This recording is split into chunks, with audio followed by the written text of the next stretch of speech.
بسم اللہ الرحمن الرحیم۔ السلام علیکم ورحمۃ اللہ وبرکاتہ۔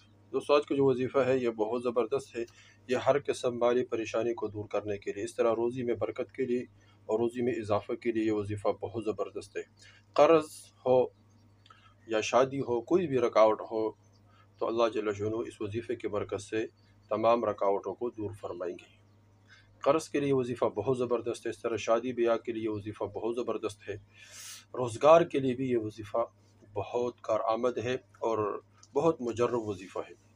اس طرح نوکری کے لیے، کوئی نوکری میں بار بار وہ ٹیسٹ وغیرہ دیتے ہیں لیکن اس کا جاب نہیں ملتا اور بار بار وہ ناکام ہو جاتے ہیں، ناکام رہ جاتا ہے، تو انشاءاللہ اس وظیفے کو اگر کوئی کرے تو انشاءاللہ اس کے برکت سے اللہ جل شانہ یہ تمام رکاوٹیں دور فرمائیں گے۔ دو وظائف ہم بتائیں گے، بہت زبردست وظائف ہے اور بہت جلد کام کرنے والی ہے۔ سب سے پہلے وظیفہ یہ ہے کہ قرآن شریف کی ایک آیات ہے، اس کو روزانہ 41 مرتبہ پڑھے، 41 مرتبہ روزانہ۔ اول آخر درود ابراہیمی پڑھے، اول آخر درود ابراہیمی پڑھے، اور پھر اس کے بعد یہ آیات پڑھے، ان اللہ یرزق من یشاء بغیر حساب۔ بے شک اللہ رزق دیتے ہیں من یشاء، جس کے لیے چاہتا ہے، بغیر حساب، بغیر حساب اللہ جل شانہ رزق دیتے ہیں۔ اللہ جل شانہ کسی سے حساب نہیں کرتے کہ میں نے تجھے اتنے دیا اتنے دیا۔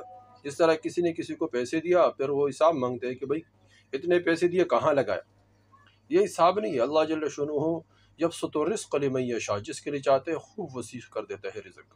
تو اس طرح اللہ جل شانہ یہ آیات 41 مرتبہ پڑھے، ان اللہ یرزق من یشاء بغیر حساب، 41 مرتبہ روزانہ۔ اول آخر 11 مرتبہ درود شریف پڑھے، پھر درمیان میں یہ آیات پڑھے۔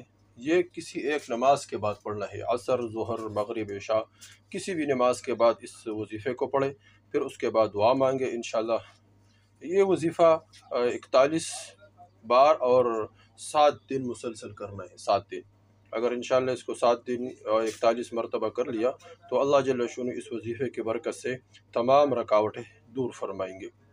اور دوسرا وظیفہ دوستو بہت زبردست ہے اور آسان وظیفہ ہے، وہ عشاء کی نماز کے بعد پابندی کے ساتھ کرنا ہے۔ عشاء کی نماز یہ بھی روزی میں برکت اور روزی میں اضافہ کے لیے وظیفہ بہت زبردست ہے۔ عشاء کی نماز کے بعد باوضو ہو کر 11 مرتبہ درود شریف پڑھے، درود ابراہیمی پڑھنا، اور پھر حسبنا اللہ و نعم الوکیل، حسبنا اللہ و نعم الوکیل یہ 575 مرتبہ پڑھے، 575 مرتبہ پڑھے، حسبنا اللہ و نعم الوکیل 575 مرتبہ پڑھے، آخر میں پھر 11 مرتبہ درود ابراہیمی پڑھے۔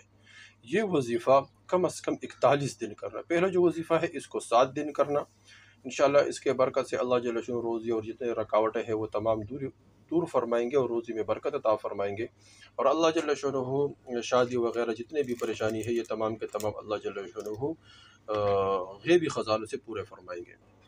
اور جو دوسرا وظیفہ ہے حسبنا اللہ و نعم الوکیل، یہ عشاء کی نماز کے بعد پابندی کے ساتھ کرنا ہے۔ عشاء کی نماز پڑھ کر پھر باوضو ہو کر پھر اول 11 مرتبہ درود ابراہیمی پڑھے، پھر حسبنا اللہ و نعم الوکیل پڑھے 11 مرتبہ، یعنی 575 مرتبہ، پھر 11 مرتبہ درود ابراہیمی پڑھے، پھر اس کے بعد اللہ جل شانہ سے دعا مانگے، انشاءاللہ اللہ جل شانہ غیب سے ضرورت حاجات پورے فرمائے۔ دوسری وظیفہ خود کرے دونوں، اور آگے شیئر کرے تاکہ سب کو فائدہ ہو اور سب اس سے فائدہ اٹھائے اور سب کی روزی میں برکت اللہ جل شانہ عطا فرمائے۔ دوستو، یہ بہت زبردست وظیفہ ہے، اس کو کبھی بھی نہ چھوڑنا۔